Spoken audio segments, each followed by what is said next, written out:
Saudara-saudara sekalian, pagi ini kita melihat ketika Abraham mendengar tentang keadaan dari keponakannya Lot, dia merasa bertanggung jawab untuk menyelamatkan keponakan. Segala keberhasilan kita hanya karena Tuhan, hanya untuk kemuliaan nama Tuhan.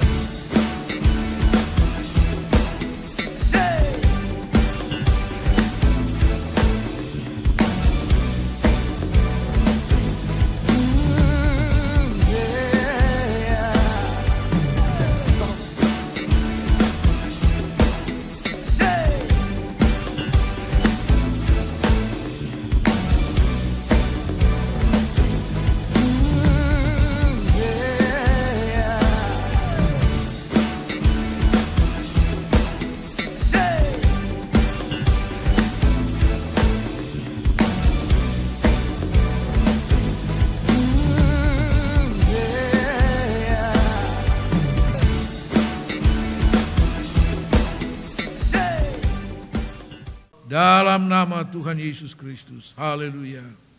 Amin. Haleluya. Puji Tuhan. Salam sejahtera dalam nama Tuhan Yesus Kristus.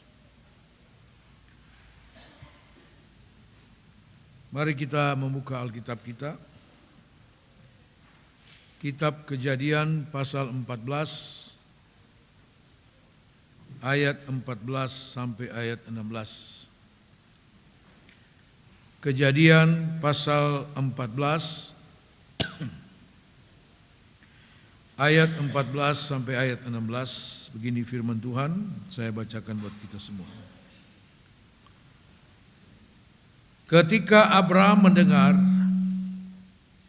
bahwa anak sanak saudaranya tertawan, maka dikerahkannyalah orang-orangnya yang terlatih, yakni mereka yang lahir di rumahnya, 318 orang banyaknya, lalu mengejar musuh sampai ke Dan.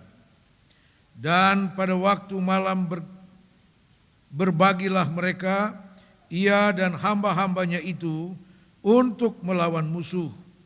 Mereka mengalahkan dan mengejar musuh sampai ke Hoba di sebelah utara Damsik.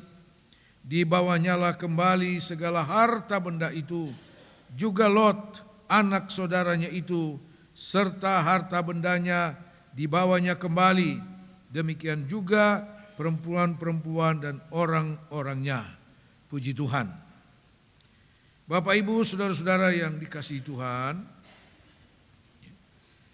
dalam pasal 13 kitab Kejadian terjadilah perpisahan antara Abraham dengan Lot, di mana Abraham mempersilahkan Lot untuk lebih dahulu memilih tempat yang dia ingin. Perpisahan itu terjadi karena perebutan lahan penggembalaan antara gembala-gembala domba daripada Lot dan gembala-gembala domba dari Abraham. Sebagai orang tua yang bijaksana, Lot katakan daripada kita harus bertengkar gara-gara penggembalaan ini, saudara, Abraham katakan lebih baik kita berpisah supaya masing-masing mengurus penggembalaannya sendiri. Maka kepada Lot, Abraham bilang, silahkan engkau memilih.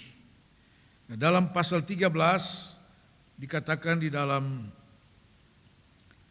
ayat 10 dan ayat 11. Coba kita lihat pasal 13 ayat 10 dan ayat 11. Lalu Lot melayangkan pandangnya dan dilihatnya bahwa seluruh lembah Yordan banyak airnya, seperti taman Tuhan, seperti tanah Mesir sampai ke Zoar. Hal itu terjadi sebelum Tuhan memusnahkan Sodom dan Gomora. Sebab itu Lot memilih baginya seluruh lembah Yordan itu, lalu ia berangkat ke sebelah timur dan mereka berpisah. Inilah latar belakang sebenarnya dari pasal 14 yang kita baca itu. Lot memilih lembah Yordan yang menurut pandangannya dikatakan seperti taman Tuhan, tetapi juga seperti Mesir. Di lembah Yordan itulah terdapat Sodom dan Gomora. Ya. Saudara-saudara sekalian, maka pergilah Lot dan diam di sana, mengembangkan usaha ternaknya dan sebagainya. Dan kita masuk kepada pasal 14, mulai ayat 1 sampai dengan ayat 12, nanti saudara baca. Bahwa kemudian ada 4 orang raja dari sebelah timur yang datang menyerang raja-raja di Sodom dan Gomora dan sekitarnya.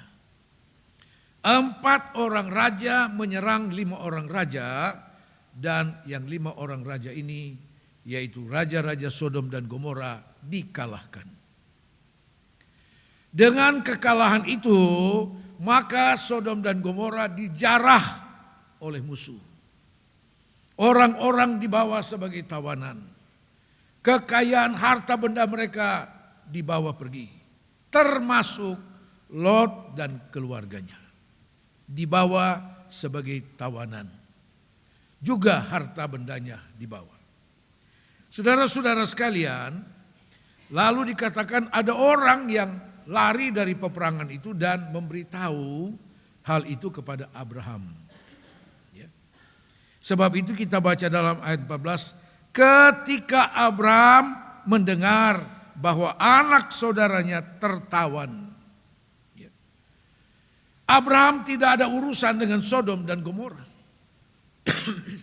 Abraham tidak ada urusan dengan raja-raja yang datang mengalahkan Sodom dan Gomora. Tidak ada. Tetapi ketika didengar Abraham, keponakannya Lot dan keluarganya juga menjadi tawanan perang, Abraham pun bertindak. Beberapa waktu kita sudah mendengar firman Tuhan. Ya. Saudara, Goliat dan Filistin menjadi masalah bagi orang Israel dan berlarut-larut. Tetapi ketika Daud mendengar cemoohan daripada Goliat, saudara, itu menjadi masalah bagi Goliat. Karena Daud mendengar secara langsung. Ya. Daud menjadi masalah besar bagi Goliat. Dan sekaligus mengalahkan Goliat. Saudara-saudara sekalian, pagi ini kita melihat ketika Abraham mendengar tentang keadaan dari keponakannya Lot, dia merasa bertanggung jawab untuk menyelamatkan keponakannya. Karena Abraham mendengar apa yang terjadi dengan Lot. Kalau mungkin Abraham tidak dengar, ya dia tenang-tenang saja. Kemudian Abraham dan orang-orangnya menjadi masalah bagi 4 orang raja dari timur itu. Saudara-saudara, saya sudah menyampaikan itu, bahwa jangan cuma iblis yang bisa membuat masalah bagi kita. Tetapi saudara dan saya harus menjadi masalah besar bagi iblis. Katakan amin. Kita harus menjadi masalah besar bagi dia. Sebab dia adalah musuh yang sudah dikalahkan oleh Tuhan. Dan kita harus menjadi orang-orang yang menang di dalam Tuhan. Kehadiran kita dimanapun harus menjadi masalah besar bagi iblis. Saudara, apa yang dilakukan oleh Abraham dalam ayat 14, ketika Abraham mendengar bahwa anak saudaranya tertawan, maka dikerahkannyalah orang-orangnya yang terlatih, yakni mereka yang lahir di rumahnya, 318 orang banyaknya lalu mengejar musuh sampai ke Dan. Abraham tidak bisa berdiam diri. Segera dia mengerahkan semua kemampuan yang ada padanya. Yaitu kita membaca di sini ada 318 orang yang dimiliki oleh Abraham. Siapakah mereka yang dikerahkan oleh Abraham itu, saudara. Secara spontan, ya, secara spontan mereka dikerahkan dan segera bergerak untuk maju berperang, menyelamatkan Lot dan keluarganya. Yang pertama, dikatakan mereka yang lahir di rumahnya Abraham. Mereka yang lahir di rumahnya Abraham. Wah, luar biasa, saudara. Orang-orangnya Abraham yang menjadi milik daripada Abraham, saudara. Karena apa mereka menjadi miliknya? Mereka itu lahir di rumahnya Abraham. Lahir di bawah asuhan daripada Abraham. Saudara, hal ini bicara tentang kelahiran baru bagi kita. Kita menjadi milik Allah karena kita sudah dilahirkan baru di dalam Tuhan.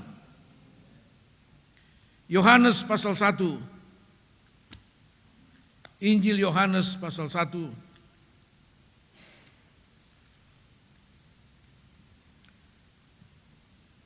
Kita baca mulai ayat 12. Tetapi semua orang yang menerimanya diberinya kuasa supaya menjadi anak-anak Allah, yaitu mereka yang percaya dalam namanya. Orang-orang yang diperanakan bukan dari darah atau dari daging, bukan pula secara jasmani oleh keinginan seorang laki-laki, melainkan dari Allah. Saudara-saudara, kemudian 1 Petrus 1 ayat 23. Karena kamu telah dilahirkan kembali bukan dari benih yang fana, tetapi dari benih yang tidak fana, oleh firman Allah yang hidup dan yang kekal. Seberapa banyak orang yang menerima dia, percaya kepadanya, diberi hak menjadi anak-anak Allah.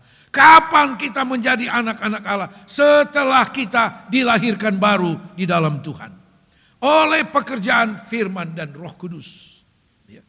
Kita menjadi milik sepenuhnya daripada Allah, saudara. Kita dilahirkan baru di dalam Tuhan.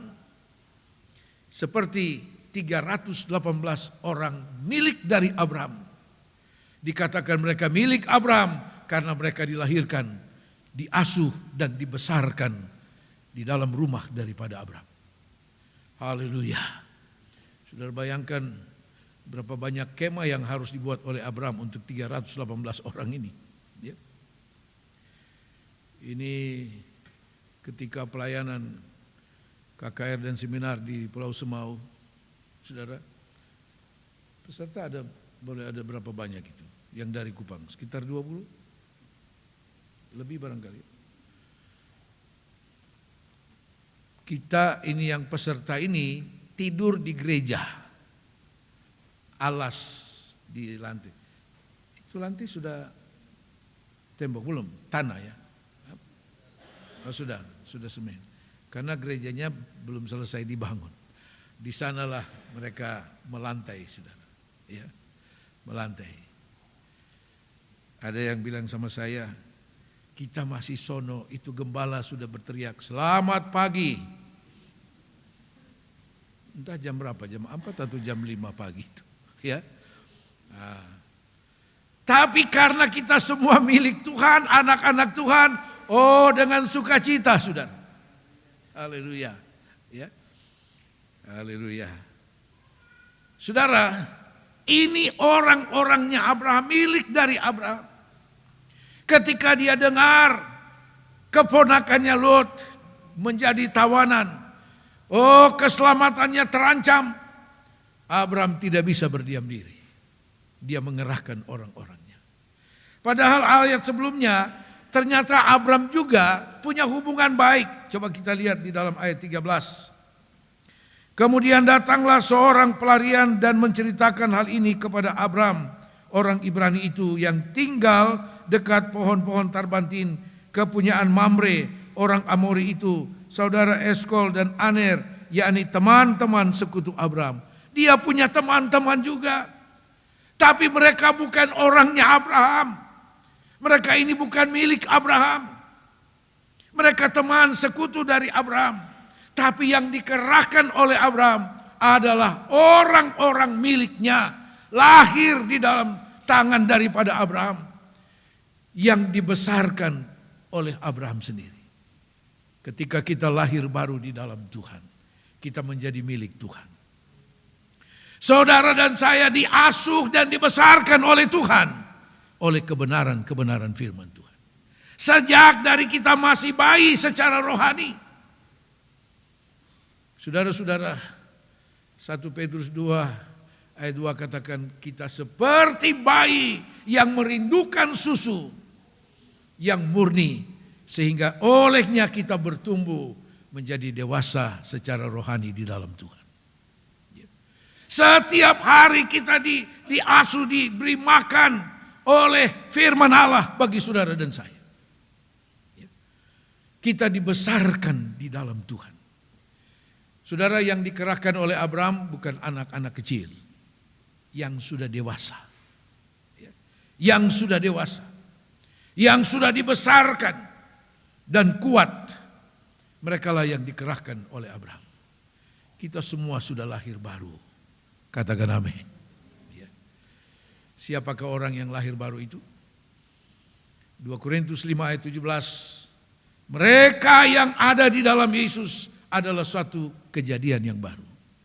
Yang lama sudah berlalu, yang baru sudah muncul. Itu tanda orang yang lahir baru. Kalau dulu, artinya yang lama sudah lalu, kan? Atau ada di sini masih bawa-bawa yang lama? Yang lama itu kalau dulu masih suka maki, sekarang tidak. Kok saudara diam? Atau masih ada yang koleksi kata-kata mutiara dari dunia? Hah? Kalau dulu minum mabok, sekarang tidak. Mestinya yang haleluya itu bapak-bapak. Atau ada ibu-ibu yang suka mabuk? Tidak toh. Ya. Kalau dulu, saudara teruskan sendirilah. Yang tahu persis kan saudara. Ya. Segala sesuatu yang lama itu, mari kita buang itu semua. Haleluya. Supaya kita bisa dipakai Tuhan. Yang dipakai dan dikerahkan oleh Abraham adalah orang-orangnya sendiri, lahir di dalam tangannya, kemudian diasuh, dibesarkan oleh Abraham. Oh, Abraham tahu persis kualitas mereka. Itu yang dikerahkan di bawah oleh Abraham. Artinya mereka yang siap memikul tanggung jawab apapun, kapanpun. Entah mereka dikerahkan tengah malam, berangkat saudara. Ya, berangkat. Kemarin yang bikin lama kita itu tunggu feri di Pulau Semau itu. Kita sudah sampai di pelabuhan jam 1, jam 5 baru feri datang. Tetapi puji Tuhan. Ya. Saya bilang sama teman-teman, ya. Kalau akhirnya feri tidak datang, saya harus naik perahu. Ya. Saya harus naik perahu. Kami semua ada di sana. Saya, Ibu Rohani, Pendeta Hid, Pendeta Donald. Waduh, besok hari Minggu bagaimana ini? Ya. Terpaksa saya akan hubungi barangkali Pak Sefnat atau Pak Sil untuk pimpin ibadah ini pagi. Ya. Tetapi begitu saya dan Ibu Rohani mendekat ke dermaga, Ibu Rohani bilang, belum ada tanda-tanda kok. Saya bilang, sudah, itu feri dia sudah mengarah ke sini.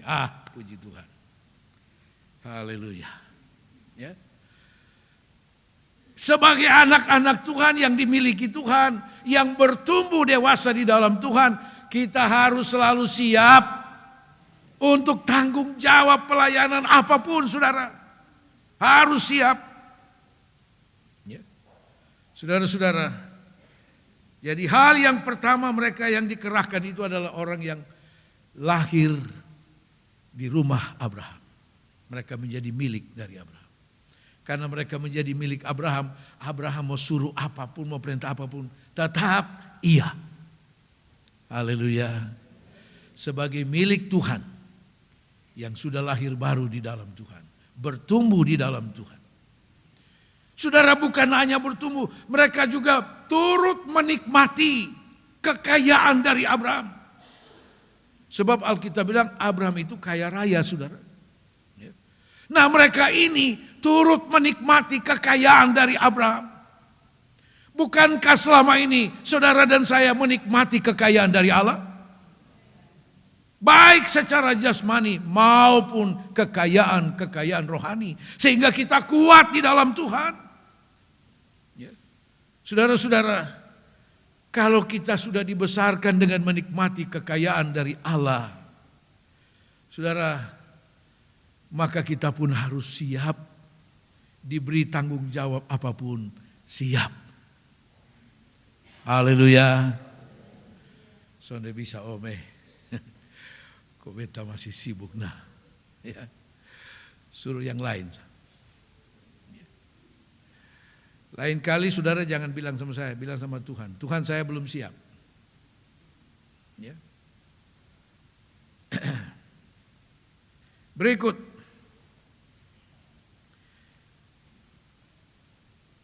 Orang-orang yang menjadi milik Abraham ini,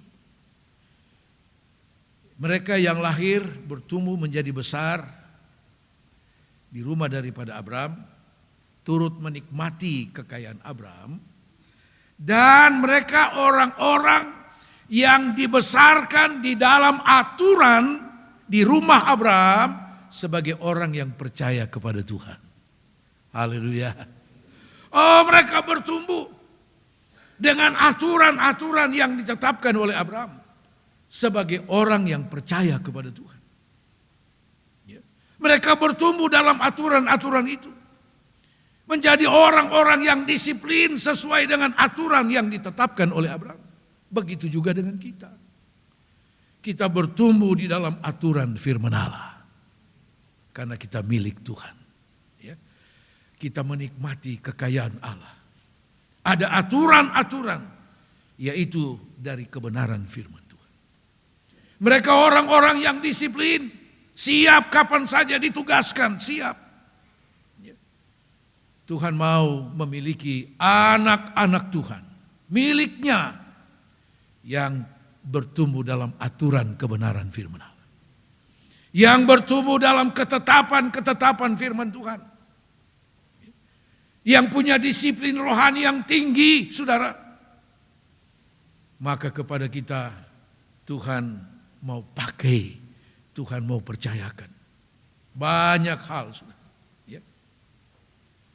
Ketika mereka dikerahkan oleh Abraham, tentu Abraham mempersiapkan perlengkapan mereka. Ya. Ketika kita diberi tanggung jawab oleh Tuhan, saudara, Tuhan pun melengkapi kita semua. Dengan apa yang kita butuhkan. Dengan apa yang kita butuhkan. Tuhan lengkapi. Ya. Puji Tuhan, saya juga tidak berpikir sebelumnya bahwa ternyata dana yang dikumpulkan oleh panitia Semau ini, saudara, masih bisa membagi berkat untuk gembala-gembala yang hadir. Dari 13 gembala di Pulau Semau, seluruh Pulau Semau, 12 yang hadir ya. 12. Semua dapat berkat dari panitia. Haleluya. Ya. Tuhan melalui tangan kita semua telah melengkapi panitia ini untuk satu pelayanan di sana. Kok saudara diam? Ya. Tidak sia-sia apa yang saudara korbankan. Tidak sia-sia. Memang masih ada kurang sih kehadiran saudara. Soalnya bisa beta kerja ome. Ya.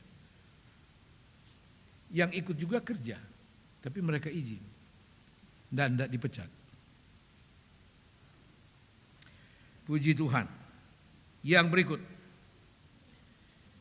Kembali kepada ayat 14. Ketika Abraham mendengar bahwa anak saudaranya tertawan, maka dikerahkannya orang-orangnya yang terlatih. Ini yang kedua. Mereka yang lahir di rumah Abraham, diasuh, dibesarkan oleh Abraham. Saudara, dengan segala kekayaan Abraham, dibesarkan dengan aturan dari Abraham. Dan dikatakan yang kedua, mereka itu orang-orang yang terlatih. Artinya orang-orang yang sudah membiasakan diri untuk diajar. Haleluya. Mereka yang sudah membiasakan diri untuk diajar kapanpun. Karena itu dikatakan mereka ini orang-orang yang terlatih. Terlatih. 1 Timotius 4 1 Timotius 4 ayat 7 dan ayat 8.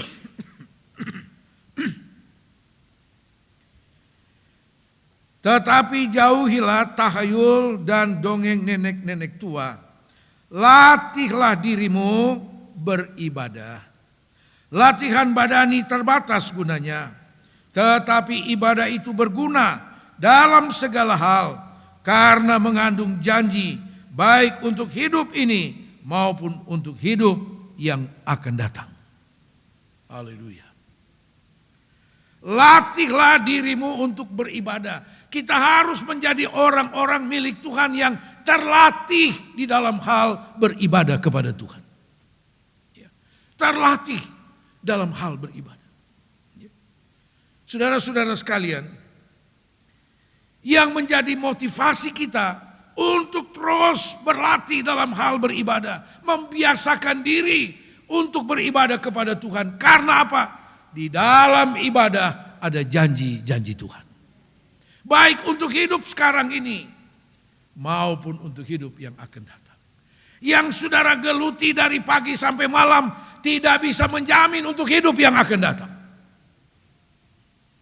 Tapi dalam ibadah, saudara, engkau memiliki janji untuk hidup yang akan datang.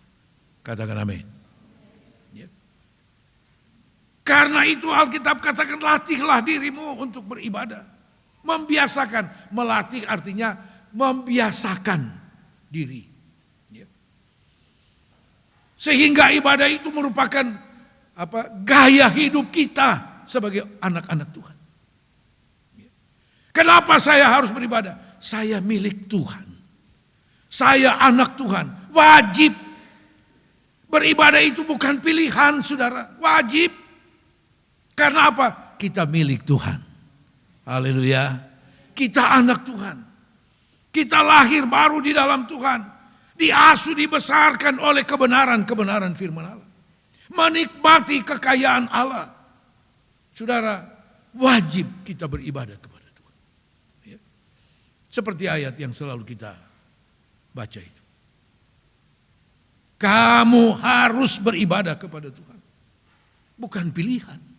Ibadah itu bukan pilihan. Ya.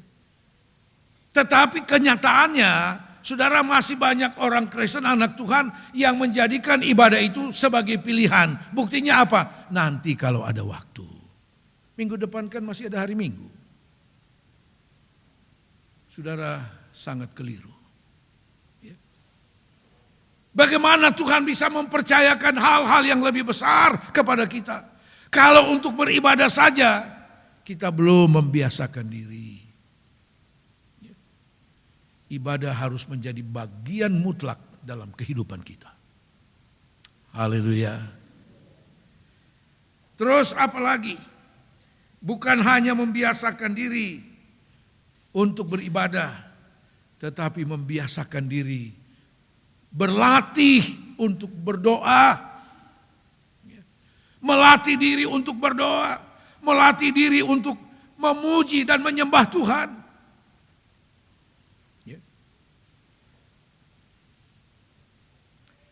Saya dengar ada satu anak Tuhan yang ditugaskan untuk memimpin puji-pujian. Tapi waktu berlatih dia sendiri tidak datang. Dia titip lagu. Ternyata lagu itu juga dia belum tahu. Pas hari Minggu sudah mau ibadah, sementara puji-pujian, lagu pertama dia masih tahu. Selanjutnya begitu angkat lagu kedua dia tanya kepada pemain musik, apa lagi? Dia sendiri tidak tahu. Karena dia tidak berlatih.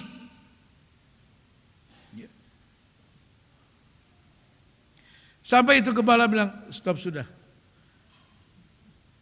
Ganti yang lain.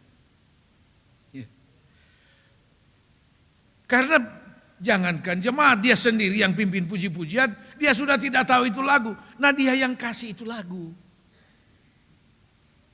Karena dikasih stop, tersinggung. 2 minggu tidak muncul di gereja. Orang seperti ini tidak bisa dikerahkan, saudara. Ya. Haleluya. Karena itu Alkitab katakan kita harus melatih diri. Sungguh-sungguh ada kemauan yang sungguh. Saudara, melatih diri dalam hal bukan hanya beribadah, berdoa, memuji Tuhan. Membiasakan diri, melatih diri dalam hal berkorban. Dalam hal berkorban. Supaya dalam hal berkorban semakin hari semakin kita bertambah-tambah. Ya. Ingat, Tuhan memperhitungkan itu semua. Ya. Saudara mungkin bisa lupa apa-apa saja yang engkau sudah korbankan untuk pelayanan. Oh, Bapa di sorga tidak pernah lupa itu. Dia tahu persis. Ya. Yesus katakan ukuran yang engkau ukurkan di dunia ini, ya, yang kemudian digoncang-goncang sampai padat, begitu juga akan dilakukan Bapa di sorga. Haleluya. Ya. Yang berikut, Ibrani pasal 5 ayat 14.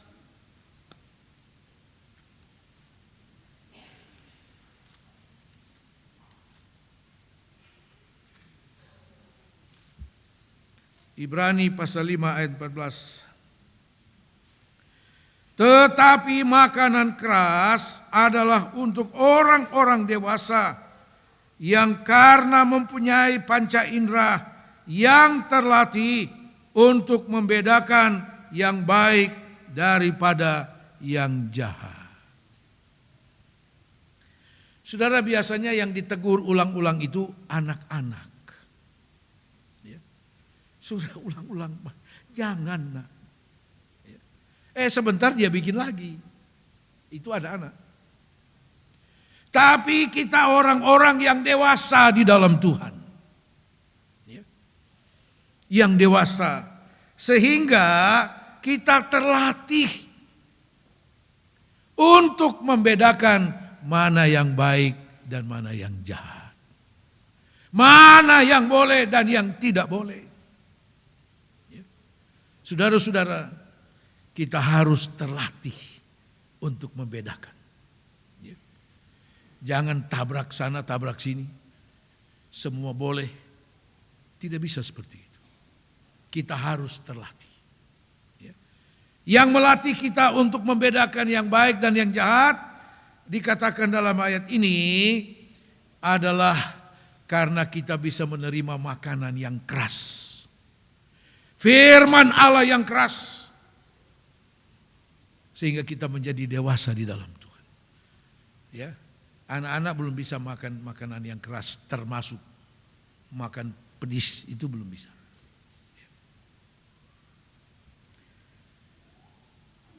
Makanan yang keras untuk orang yang dewasa. Saudara-saudara, untuk apa? Kenapa kita perlu makanan firman Allah yang keras? Supaya kita bisa membedakan mana yang baik, mana yang jahat. Haleluya. Mereka inilah yang terlatih seperti inilah. Yang dikerahkan, yang diberi kepercayaan oleh Abraham untuk berperang. Untuk menyelamatkan mereka yang harus diselamatkan. Dan Alkitab katakan Abraham memenangkan peperangan itu. Mengalahkan 4 orang raja. Luar biasa, saudara. Ya. Mengalahkan 4 orang raja. Karena apa? Orang-orang yang dikerahkan Abraham itu orang-orang yang kompak. Yang tunduk kepada apa yang diperintahkan oleh Abraham. Mereka memenangkan peperangan itu. Oh, berhasil menyelamatkan Lot. Bawa pulang dia dengan segala harta bendanya. Tidak ada satu benang yang ketinggalan, bawa pulang. Tidak ada satu ekor domba yang ketinggalan, bawa pulang semua, diselamatkan. Abraham memenangkan peperangan itu. Setelah kemenangan itu, wah, ini Raja Sodom segera mau menyambut Abraham dengan tentara-tentaranya. Dengan satu arak-arakan perayaan yang luar biasa. Tetapi Tuhan tahu sebelum Abraham larut dalam rasa kebanggaan itu, malaikat Tuhan datang. Abraham diberkati Tuhan dan Tuhanlah yang menyerahkan musuhmu ke dalam tanganmu. Oh iya ya Tuhan, bukan beta, ternyata Tuhan. Haleluya. Segala keberhasilan kita hanya karena Tuhan. Hanya untuk kemuliaan nama Tuhan. Tuhan Yesus memberkati. Haleluya.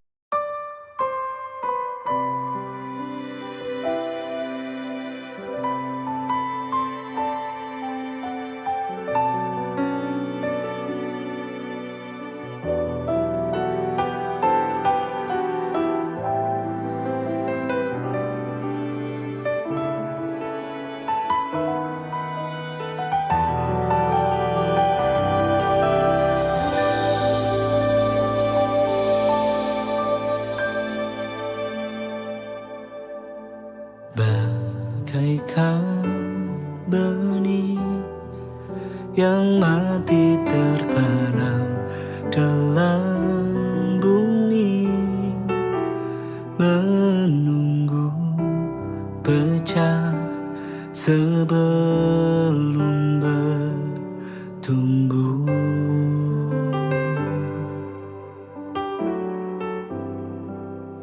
Begitulah hidupku yang ada di dalam rancanganmu. Matikan keakuanku,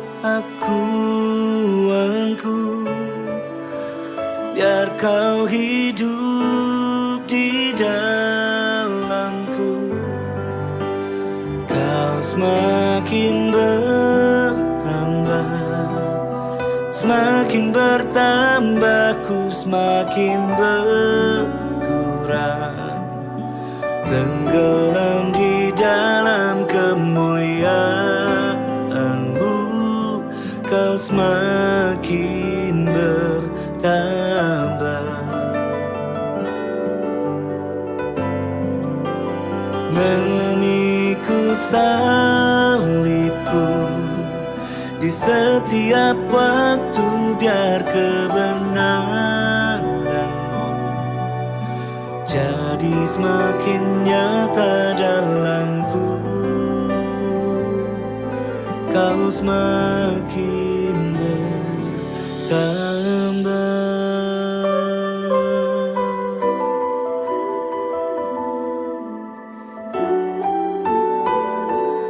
Begitulah hidupku yang ada di dalam rancangan-Mu. Matikan keakuanku, biar kau hidup di dalamku. Kau semakin semakin bertambah, ku semakin berkurang. Tenggelam di dalam kemuliaan-Mu, kau semakin bertambah.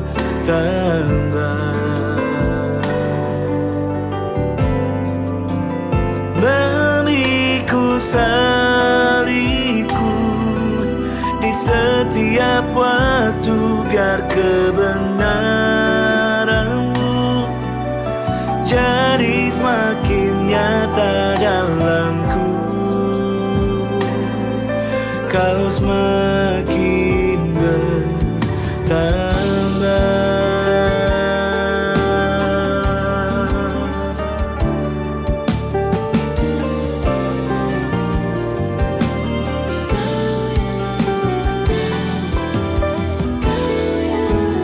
Kau semakin bertambah, semakin bertambah, ku semakin berkurang, tenggelam di dalam kemuliaan-Mu. Kau semakin bertambah.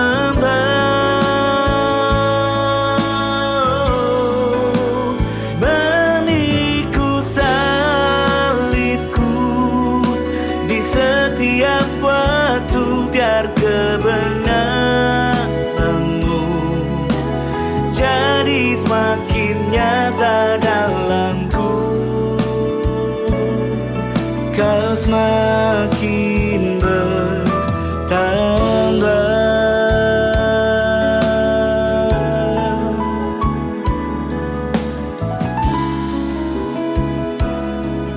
Kau jadi semakin nyata dalamku, dan